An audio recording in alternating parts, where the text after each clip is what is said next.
And the Vatican has released its highly anticipated infinite dignity doctrine. The 20-page report rejects gender-affirming surgery, surrogacy, and gender theory, calling them, quote, the greatest threats to human dignity.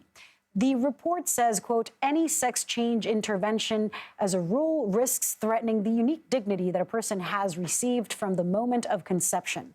It goes on to say that a person's gender cannot be changed, saying we must avoid, quote, the age-old temptation to make oneself God.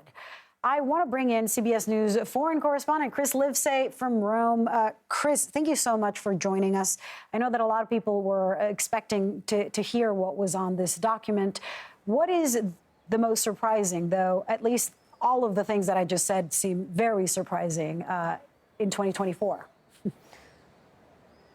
Hey, Lilia. Yeah, you know, Pope Francis is kind of a Rorschach test. People see or read into him what they want to see. So the most surprising thing may be that Pope Francis had to make this statement at all. It's as if, you know, is the Pope Catholic? He was answering that question. Yes, I am Catholic, and we haven't changed our tune when it comes to things like gender fluidity and surrogacy. We are still opposed to these things. He also stresses rights for the poor and dignity for people like migrants. And that's been a constant theme throughout his papacy. If there's one thing Pope Francis has been unbending about, it's been the impoverished or the underprivileged, migrants, etc. And these are people who are often, in his opinion, taken advantage of by practices like surrogacy, especially when it's done from abroad and especially when it's done with perhaps a profit motive. So that's one way of putting this all into context. So Pope Francis has made efforts to appeal to members of the LGBTQ plus community. The church, of course, rejects abortion entirely, or abortion rights.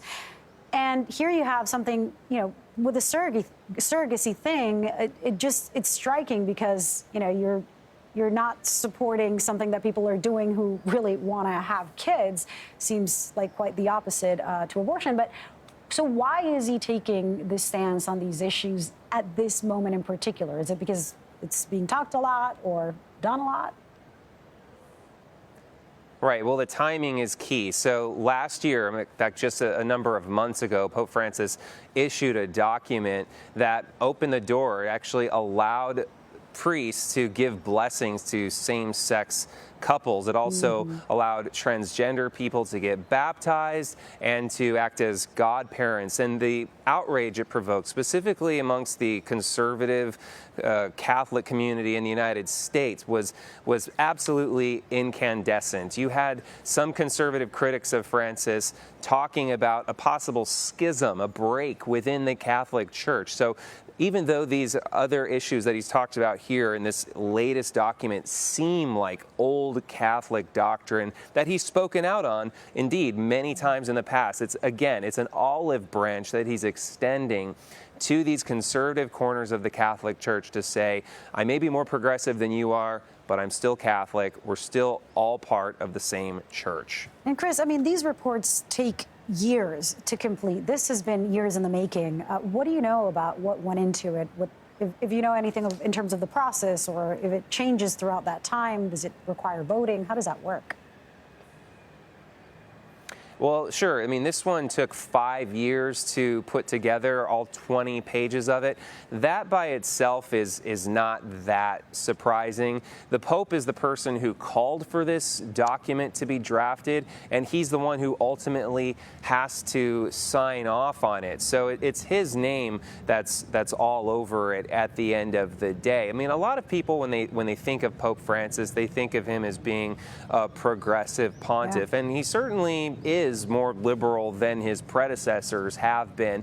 But this, again, might just be one more opportunity for him to make some concessions, even though he hasn't really changed church doctrine. At the very least, he's codified it. Now the concern from his progressive critics will be, well, now how is this going to be used as a cudgel, as a weapon against me, especially in places where you can actually serve jail time for being transgender in certain countries in the world. In fact, it's been a lot of conservatives in Africa that have been very critical of the Pope's previous statements on the LGBT community. this seems like something that's aimed directly at them. It's interesting to use, the term human dignity seems harsh. Chris Livesay, thank you for breaking down all the church's politics. Thank you.